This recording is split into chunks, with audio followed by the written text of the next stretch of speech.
Good day, everybody, and welcome to another edition of the Military and Foreign Affairs Network. I am your host, the voice of reason. Today, we are continuing our ongoing coverage of the war between Russia and Ukraine. The newest headlines seem to indicate that in the recent arms package that is being offered to the Ukrainians, both the United States, France, and Germany will be sending a variety of armored fighting vehicles. Now, are these main battle tanks? No, they're not. The U.S. is sending Bradley armored infantry fighting vehicles. The French are sending something known as an AMX-10RC. It's basically, think of it as a wheeled vehicle with a tank-like turret on top of it with a tank-like cannon. And then the Germans are sending the Marder, again, another infantry fighting vehicle on par, well, I won't say on par, much like the Bradley fighting vehicle. So, out of all those systems, probably, obviously, the Bradley is the best of all the systems. The Bradley is a very effective fighting vehicle, especially when they've upgraded it with additional armor.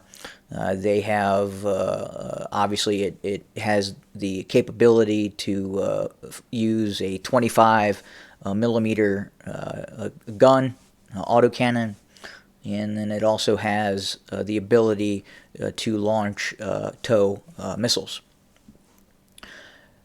So I think at first most people look at the ability of it to fire the TOW missiles and engage Russian tanks at extremely long range.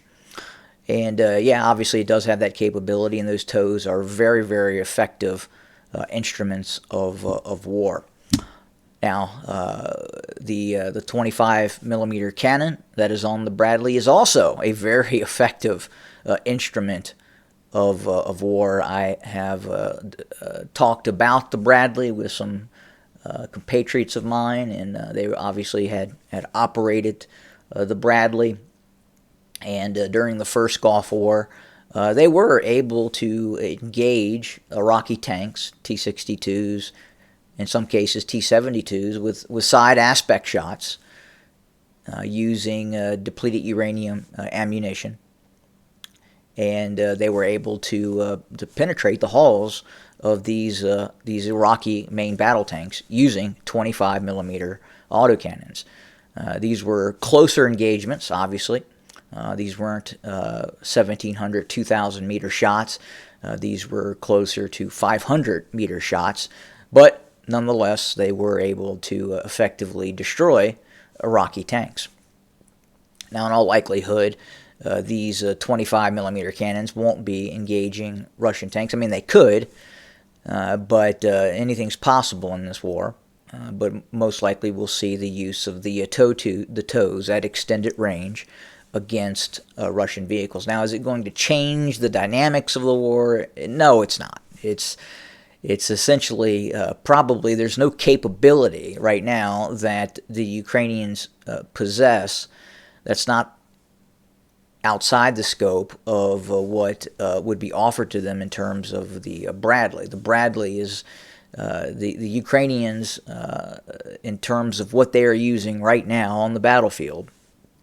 A lot of those systems are very similar in effectiveness to the Bradley in terms of capabilities. Obviously, the Ukrainians use a lot of BMP-2s, they use BMP-1s, they use BTRs. They produce a more modern version, I believe it's the BTR-4, that has a 30 millimeter autocannon, and we've seen video clips of that system being used in the ongoing war.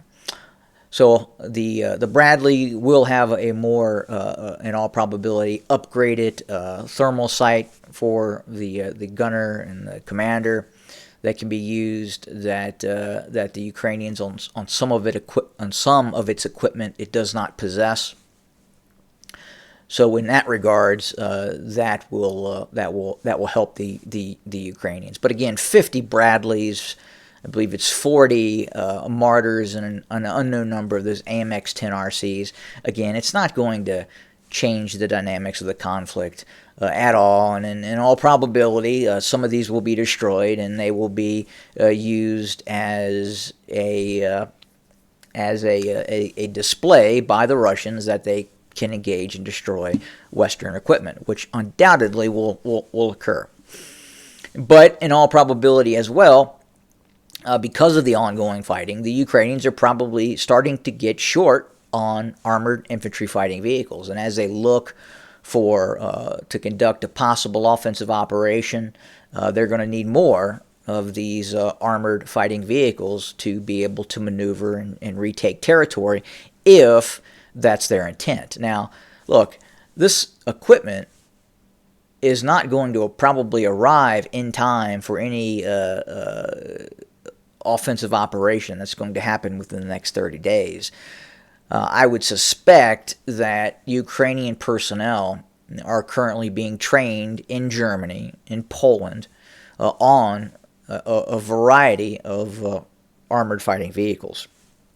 And what will have to happen, obviously, is they'll have to move these vehicles, put them on rails, and ship them to the Ukrainians, which is interesting because obviously you would think that the Russians would have the capability to observe this. They would have the capability to know where these armored vehicles are being deployed, and you would think that the Russians would be able to interdict and sever the ability of the NATO, United States, Poland, wherever these armored vehicles are coming from, and interdict those systems just as they cross the border. Now, therein lies the issue with this conflict. We're not seeing the Russians using or having the ability to interdict those weapon systems as they come across the border. Obviously, a lot of these systems that have moved across have been smaller systems, especially in the earlier days of the conflict, right? Javelins, in-laws, the ammunition, the missiles for those systems, Stinger systems, and then the weapon systems started to progressively get bigger, such as the HIMARS, and now we're looking at armored fighting vehicles. In all probability, we will see, and well, we have seen tanks as well being delivered. They're older modeled Soviet-era tanks, T-72s, T-55s, I believe, from Slovenia. They were heavily upgraded T-55s that were sent to the Ukrainians as well. But again, these vehicles were able to make it across the border without Russian interdiction missions. So it's interesting to see that, and I believe as we watched this conflict start to develop in the early stages of kind of the preparatory analysis of the conflict, I think most analysts believe that the Russians would have had the ability to interdict these larger systems coming across the border of Poland or possibly Romania, wherever they're coming from. And thus far, the Russians have not been able to do that effectively. Yes, they have hit sites inside of Western Ukraine that have contained ammunition or munition depots. They've hit targets. They've hit barracks where they suspect that foreign fighters were coming into Ukraine, and they've killed a number of these foreign fighters coming into Ukraine as well. Now, that hasn't been talked about a lot, and some of that information has been suppressed in terms of the casualties that the Russians have inflicted on some of these units, these foreign units that have entered Western Ukraine. But again, by and large, the Russians have not done a very effective job in preventing the deployment of these Western systems into Ukraine.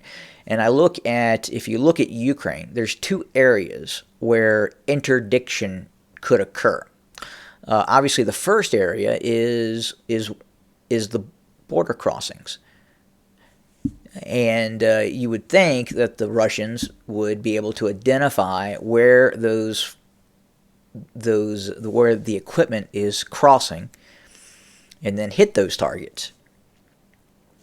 In all probability, with cruise missiles or Iskander ballistic missiles, prevent the use of the rail system by the Ukrainians.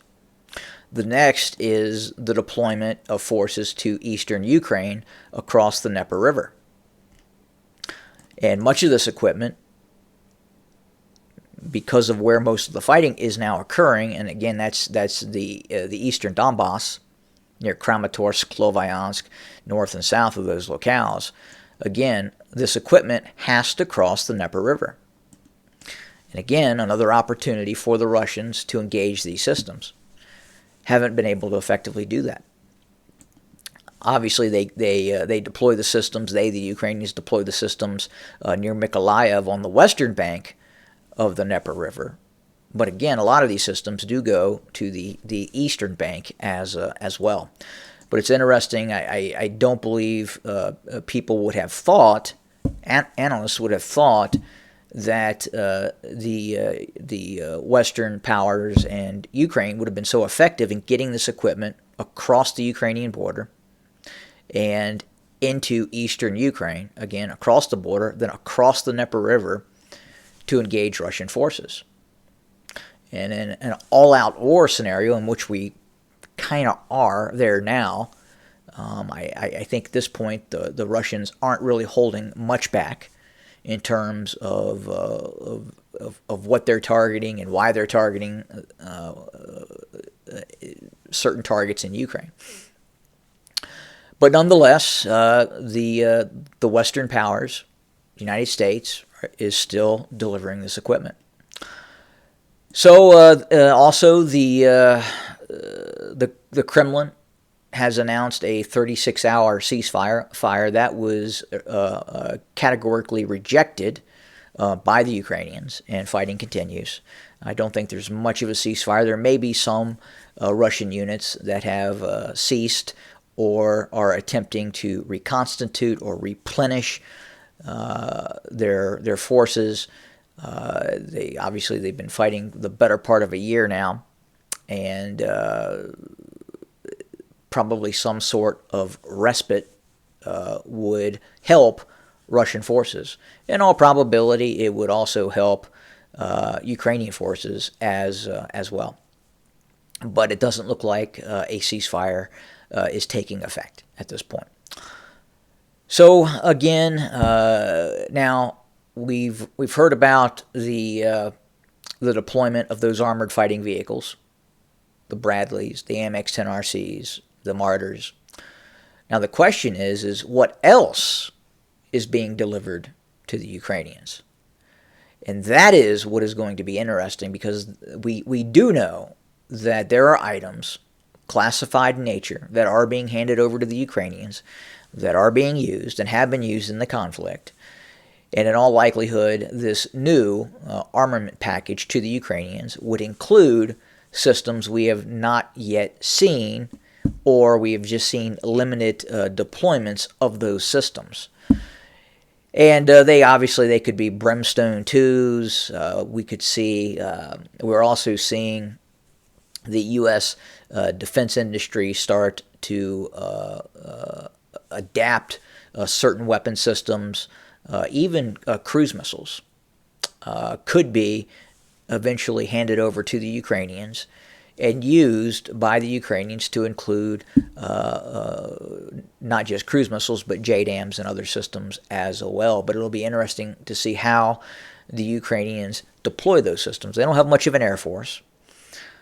So we've seen the Brimstone 2 be used. Now, they are traditionally deployed by aircraft. However, we have seen those systems be deployed by ground systems as well. So it will be interesting in the coming days and weeks to see what other systems have been handed over to the Ukrainians, and I'm sure that will become public at some point. And we'll probably see those systems again be used against the Russians. So that's what we have for today. We will continue to cover what is happening. Again, more or less a stagnant line of contact right now. Nothing has really changed. We continue to hear about the possibility of a Ukrainian large-scale offensive, as we continue to hear about the possibility of a Russian operation. And I think it would be more imperative for the Russians to eventually launch some sort of large-scale maneuver operation to attempt to regain some sort of initiative. It's going to be very important for the Russians to regain some sort of initiative in this conflict, whether it is on the eastern Donbass front, or I suspect they will be opening another area of offensive operation, be it near Kharkov, Sumy, or near Chernihiv. We'll have to see. And it is suspected that the Ukrainians will launch something in the direction towards Melitopol, or possibly another area as well. But it seems the area that would be most detrimental to Russian forces, if the Ukrainians indeed have that capability, and we're not yet sure they do because of losses they have sustained over the last few months. And that would be, again, towards Melitopol to cut the land corridor from Russia to the Crimea, this area here. So we'll continue to monitor, and we'll absolutely be making more content very, very soon. Thank you for joining us today. Have a good day.